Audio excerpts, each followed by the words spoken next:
La moisson 2026 débute et CASIH montre déjà des évolutions sur sa gamme de moissonneuses Axial Flow 160 pour 2027. Elle s'appelle Axial Flow 160 Pro. Ces machines gagnent en capacité de traitement de données, en diagnostic à distance et en intégration avec les outils numériques de gestion agricole. L'exemple le plus parlant, un technicien pourra intervenir à distance pour identifier une panne sans se déplacer, ce qui limite les temps d'arrêt en pleine récolte.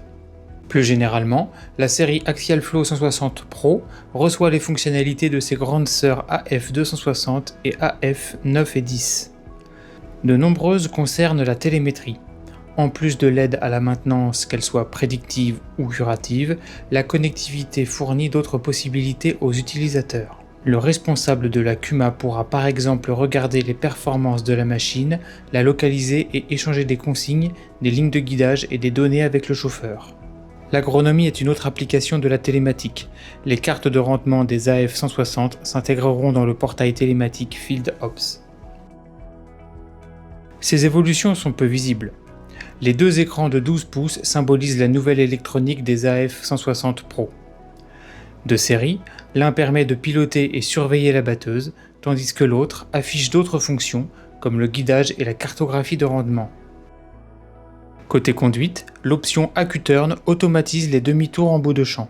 L'automatisme AccuSync synchronise les données entre plusieurs machines travaillant simultanément dans le même champ.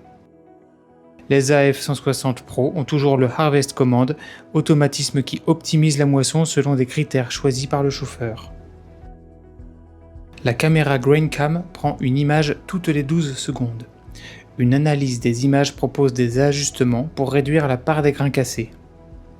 Côté mécanique, CASIH peaufine. Sur les Axial Flow 160 Pro, un nouvel embrayage de vis de fond de trémie permet de vider complètement l'augère de déchargement, réduisant les pertes de grains lors du déchargement en marche.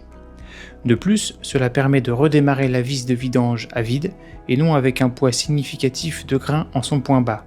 CASIH lance une nouvelle gamme de coupes pour céréales à paille. Les G500, majoritairement disponibles en France en 10,70 m et 12 m de large. Elles adoptent la double transmission pour entraîner le lamier. Jusqu'à 12 m de large, un seul cardan suffit à entraîner les organes de la coupe. Quelques réglages mécaniques adapteront la coupe aux conditions, par exemple les racleurs s'ajustent. Leur réglage agressif aidera en présence de paille verte. Les scies à colza perdent leur moteur, ce dernier demeurant désormais sous le nouveau capot de la coupe. Ainsi plus légères, les scies à colza sont plus faciles à manipuler et à fixer par verrouillage mécanique. La production en série des Axial Flow 160 Pro débute en juillet 2026 avec des premières livraisons prévues avant la fin du troisième trimestre.